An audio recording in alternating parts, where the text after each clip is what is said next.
Hello guys, welcome back with our new topic. हम लोग दोबारा से अपना एक और टॉपिक स्टार्ट करने वाले हैं with our new management introduction, nature, significance and scope. So आज वाले टॉपिक में हम लोग कवर करेंगे मैनेजमेंट का introduction, definition of management and nature of management. Remaining topic we will cover in our next video, so be prepare of it. So let's start. First is introduction of management. Management is basically making of two words. दो शब्दों से मिलकर बना हुआ है management, which is manage plus ment. Manage plus ment means व्यक्तियों का प्रबंध करना। जब हम किसी काम को करने जा रहे हैं तो उसके लिए हमें काफ़ी सारे व्यक्तियों की और संसाधनों की ज़रूरत होती है, जो कि मैनेजमेंट के थ्रू ही पूरा हो पाता है। सो मैनेजमेंट क्या है? व्यक्तियों का प्रबंध करना और संसाधनों का प्रबंध करना। अब हम इंट्रोडक्शन ऑफ मैनेजमेंट मतलब मैनेजमेंट के बारे में पढ़ते हैं कि मैनेजमेंट बेसिकली है क्या। So the term management has been used in the different sense. अलग अलग सेंस में मैनेजमेंट को यूज़ किया जाता है। एज वी ऑल नो, हर टर्म्स हर डेफिनेशन में मैनेजमेंट अलग होता है।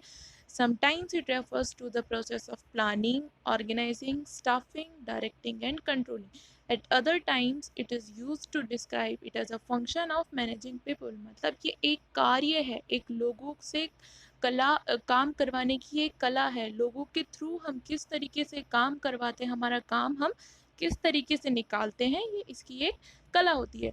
और planning, organizing, staffing, directing, controlling और कोऑर्डिनेटिंग ये बेसिकली मैनेजमेंट के फंक्शंस होते हैं। जो हम मैनेजमेंट करते टाइम पे जो फंक्शंस हम यूज़ लेते हैं वो ये फंक्शन होते हैं।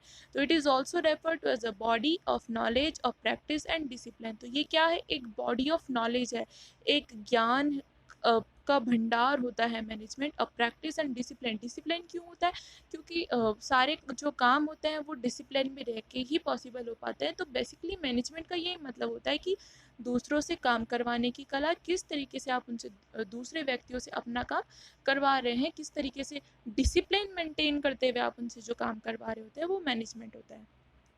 नेक्स्ट आता है डेफिनेशन ऑफ मैनेजमेंट। सबसे पहले according to Harold Koontz, management is the art of getting things done through and with people in formally organized group.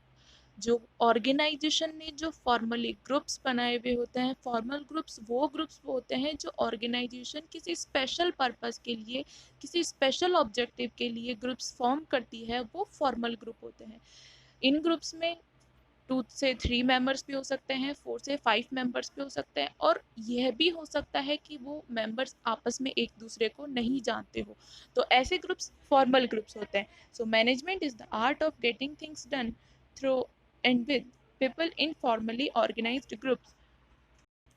So management क्या होता है कि दूसरों से काम करवाने की कला होती है, जो ग्रुप्स में फॉर्म किए हुए होते हैं। हमने फॉर्मल ग्रुप जो फॉर्म किए हुए होते हैं स्पेशल पर्पस के लिए, उन लोगों से काम करवाने की कला। नेक्स्ट डेफिनेशन है जेडी मोनी एंड एसी रेली की। Management is the art of directing and inspiring people. Management एक कला है लोगों को डायरेक्ट करने की। डायरेक्ट मतलब उनको दिशा निर्देश देना, एंड इंस्पायरिंग पीपल, इंस्पायर मतलब उनको इंस्पायर करना, काम करने के लिए उन्हें मोटिवेट करना। तो ये 2 डेफिनेशन हो गई। पहली है हेरल्ड कुंज की, दूसरी है जेडी मोनी और एसी रेली की। नेक्स्ट हम लोग आते हैं हमारे nature and characteristics of management. पहला है यूनिवर्सल। यूनिवर्सल इसलिए क्योंकि हर लेवल पे अलग अलग तरीके से मैनेजमेंट करना ज़रूरी होता है। गोल ओरिएंटेड है क्योंकि हम मैनेजमेंट कर रहे ही इसलिए होते हैं क्योंकि हमने pre determined objectives already decide करके रखे हुए होते हैं। थर्ड है कंटिन्यूस प्रोसेस। कंटिन्यूस प्रोसेस क्योंकि एक स्टेप खत्म होने के बाद में दूसरा स्टेप ऑटोमेटिकली स्टार्ट हो जाता है, फिर दूसरा खत्म होगा, तीसरा ऑटोमेटिक स्टार्ट हो जाएगा, और तीसरा खत्म होने के बाद में चौथा। So it's a never ending process, कभी खत्म नहीं होने वाली प्रक्रिया होती है। प्रतिदिन, प्रति स्तर, लगातार चलती रहती है। फिर आता है मल्टी डायमेंशनल। मल्टी डायमेंशनल मतलब एक तरीके का ही काम नहीं होता। अगर आज प्लानिंग हो गई तो प्लानिंग के बाद में ऑर्गेनाइजिंग होना ज़रूरी है, ऑर्गेनाइजिंग के बाद डायरेक्टिंग होना ज़रूरी है, और डायरेक्टिंग के बाद कंट्रोलिंग होना ज़रूरी है। सो मल्टी डायमेंशनल है, हर बार अलग अलग काम हो रहा होता है। ग्रुप एक्टिविटी होती है। ग्रुप एक्टिविटी इसलिए होती है क्योंकि एक आदमी मिलकर या एक आदमी अकेला मैनेजमेंट नहीं देख सकता या मैनेजमेंट का वर्क नहीं कर सकता। So we have to need 2 और 3 पीपल्स और मोर देन 2 पीपल्स, मतलब 2 या 2 से ज़्यादा लोगों के लिए या 2 या 2 से ज़्यादा लोगों की सहायता से ही मैनेजमेंट कंप्लीट हो सकता है। तो ये ग्रुप एक्टिविटी होती है, समूह में किया जाने वाला वर्क होता है।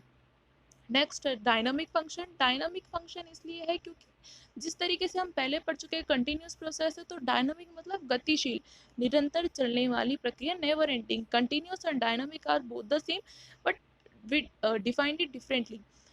Then intangible, intangible force है कि we cannot touch or we cannot see management, we can feel it, neither we can touch nor we can see it, we can only feel it. Management को ना तो आप देख सकते हैं ना आप इसे टच कर सकते हैं, आप सिर्फ इसे महसूस कर सकते हैं। और महसूस कैसे किया जाएगा मैनेजमेंट को? जो हमने ऑब्जेक्टिव डिसाइड कर रखे थे पहले, संस्था के निर्माण के समय हमने जो उद्देश्य निर्धारित किए थे, वो उद्देश्य जब पूरे हो जाएंगे, इसका मतलब है कि मैनेजमेंट सही तरीके से चल रहा है। तो ये एक इनटेंजिबल फोर्स होता है। तो फर्स्ट वाले कैरेक्टरिस्टिक्स पे आते हैं। Management is universal. Management is an all-pervasive activity. The basic principles of management are applicable in business as well as in other organizations. These principles, however, need careful application depending on situational demands. Management universal होता है। Universal मतलब अलग अलग तरीके से management किया जाता है। परवेसिव फंक्शन इसलिए है क्योंकि ये बहुत ज़्यादा इंपॉर्टेंट है। Without management you can not do any function or anything in any organisation. Management के बिना कोई भी ऑर्गेनाइजेशन रन नहीं कर सकता। To smooth running of an organization, management is must.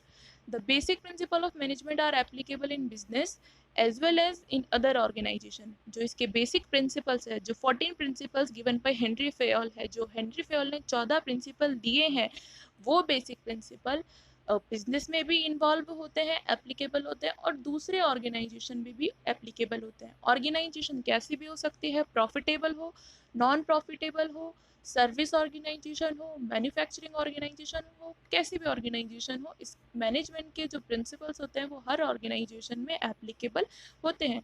These principles, however, need careful application depending on situational demand. जिस तरीके की सिचुएशन की डिमांड होती है, जिस तरीके की परिस्थिति की मांग होती है, उसी तरीके से इन प्रिंसिपल को यूज किया जाता है, अप्लाई किया जा सकता है। सेकेंड आता है goal oriented. Management seeks to achieve goals. Management का क्या मेन उद्देश्य होता है? अपने गोल्स को अचीव करना। These goals may be economic और नॉन इकोनॉमिक, दोनों तरीके से हो सकते हैं, या तो वो मॉनेटरी फॉर्म में हो या मनी से रिलेटेड हो, या फिर नॉन मॉनेटरी मतलब पैसे से रिलेटेड नहीं हो। तो गोल्स कैसे भी हो सकते हैं, क्या है वो प्रॉफिट को इंक्रीज करना हो, अपने कस्टमर को इंक्रीज करना हो, ऑर्गेनाइजेशन की सेल्स को इंक्रीज करना हो, ऑर्गेनाइजेशन की गुडविल को इंक्रीज करना हो, आपका मार्केट एरिया इंक्रीज करना हो, कुछ भी जो भी हमने गोल डिसाइड कर रखे हैं। तो मैनेजमेंट का मेन फंक्शन यही होता है कि हमारे जो गोल हमारे डिसाइडेड है उनको अचीव करना। In a business organisation the primary goal is to produce and distribute goods and services in order to earn profit। तो पहले क्या होता था बिजनेस ऑर्गेनाइजेशन में, पहला गोल, पहला उद्देश्य क्या होता था मैनेजमेंट का, कि हमारे जो गुड्स एंड सर्विसेज है, जिन भी माल और सेवाओं का हम उत्पादन कर रहे हैं, उनको डिस्ट्रीब्यूट करना और उससे प्रॉफिट अर्न करना। ये होता है बिजनेस ऑर्गेनाइजेशन में। और सर्विस ऑर्गेनाइजेशन में क्या होता है? The goal might be customer service, hospital, education institution, जो हमारी कस्टमर्स है उनको सेटिस्फाई करना। और सर्विस ऑर्गेनाइजेशन कौन कौन से होते हैं? कोई भी एजुकेशनल इंस्टीट्यूट हो सकता है, कोई भी LIC इंस्टीट्यूट हो सकता है, कोई भी हॉस्पिटल, बैंक्स, ये सब सर्विस ऑर्गेनाइजेशन होते हैं। थर्ड हमारा आता है management as a continuous process. Continuous process इसलिए है क्योंकि ये कभी रुकती नहीं है, गतिशील प्रक्रिया है, निरंतर चलती रहती है। मैनेजमेंट में easily termed as a continuous process as all the managerial function will lose their essence if they are not carried out on a regular basis. अगर आप उनको रेगुलर बेसिस पे नहीं कर रहे हो, किनको? मैनेजमेंट के फंक्शंस को। और मैनेजमेंट फंक्शंस 5 होते हैं: planning, organizing, staffing, directing and controlling. इन 5 मैनेजमेंट फंक्शन को अगर आप डेली बेसिस पे या रेगुलर बेसिस पे, जब भी ऑर्गेनाइजेशन को इसकी नीड हो, डिमांड हो, उन बेसिस पे अगर आप नहीं कर रहे हो तो आपका मैनेजमेंट लूज हो जाएगा, आपके मैनेजरियल फंक्शन काम करना बंद कर देंगे। तो आपको क्या करना पड़ेगा, आपको अपने managerial function on demand working में लाने पड़ेंगे.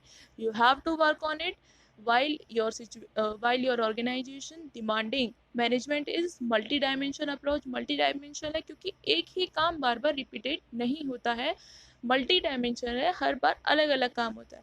तो knowledge and techniques in management arrange from various discipline such as economics, psychology, sociology, anthropology and so on. ये तो बहुत सारे डिसिप्लिन्स हो गए, एस्पेक्ट्स हो गए मैनेजमेंट के, कि मैनेजमेंट साइकोलॉजी पे भी डिपेंड करता है, सोशियोलॉजी पे भी डिपेंड करता है, एंथ्रोपोलॉजी पे भी, और भी बहुत सारे जैसे सोशल सब्जेक्ट्स होते हैं, इकोनॉमिक्स होता है, और बहुत सारे ऐसे सब्जेक्ट्स होते हैं जिन पे मैनेजमेंट डिपेंड कर सकता है. So this proves that management is multi dimension in nature. अब देखा आपने, एक ही जगह पे नहीं है मैनेजमेंट, अलग अलग तरीके से, या वो इकोनॉमिक्स फॉर्म में हो, चाहे वो साइकोलॉजी के फॉर्म में हो, चाहे वो सोशियोलॉजी के फॉर्म में हो, तो अलग अलग अलग अलग डायमेंशन हुए या नहीं हुए, 5 6 डायमेंशन, 7 डायमेंशन, कितने भी तरीके के डायमेंशन हो सकते हैं. It depends from organization to organization. किसी ऑर्गेनाइजेशन में कम डायमेंशन की ज़रूरत होती है तो किसी ऑर्गेनाइजेशन में ज़्यादा डायमेंशन की ज़रूरत होती है. मतलब एक बारी में एक ही तरीके का काम नहीं हो रहा है, अलग अलग तरीके का काम हो रहा होता है. फिफ्थ हमारा फंक्शन है management is a group activity. Group activity क्यों है, because a single person can not do management. और एक अकेला आदमी पूरा प्रबंधन नहीं कर सकता, उसके लिए 2 या 2 से अधिक व्यक्तियों की आवश्यकता होती है. और जब 2 या 2 से अधिक व्यक्ति मिल जाते हैं तो इट्स वेरी बेसिकली दैट, जब 2 से ज़्यादा व्यक्ति मिल रहे हैं मतलब ग्रुप फॉर्म हो रहा है. तो management is concern with getting things done through other people. People join groups in order to achieve result collectively. किस लिए ज्वाइन करते हैं वो ग्रुप्स को, ताकि वो साथ मिल करके मैनेजमेंट के जो गोल्स है, जो ऑर्गेनाइजेशन के गोल्स है, उनको अचीव कर सके. Management helps people in realizing their individual as well as group goals in a coordinated manner. Coordinated मतलब अगर एक व्यक्ति एक तरीके का काम कर रहा है, सेल्स डिपार्टमेंट का कोई एक व्यक्ति एक काम कर रहा है, तो सेल्स डिपार्टमेंट का दूसरा व्यक्ति भी उसी तरीके का काम करेगा. कोऑर्डिनेशन आ जाता है, उनके काम करने में समन्वय बन जाता है, जिससे कि हम हमारे गोल्स को जल्दी से जल्दी अचीव कर लेते हैं. तो it's a group activity because it has been done by 2 or more than 2 people. Sixth function and dynamic function. Management is a dynamic and growth oriented function. It tries to visualize problems before they turn into emergency and takes suitable steps.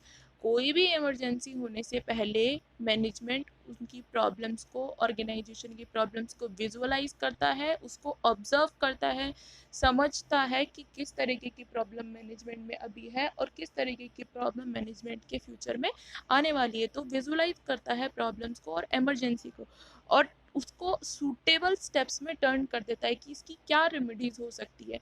It tries to adapt itself to the environment changes quickly. It proposes to take actions to make the desired results to come to pass. जितना जल्दी possible हो सके environment के according steps को लिया जाता है.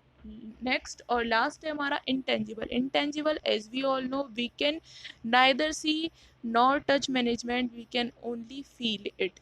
Management is intangible. Intangible मतलब अदृश्य शक्ति है जो हमें दिखाई नहीं देती, पर एक काम होता रहता है, ए वर्क बिहाइंड द वर्क जिसे हम बोल सकते हैं, बिहाइंड द वर्क होता रहता है, क्योंकि इंटेंजिबल फोर्स है. It can not be seen, it is an unseen force.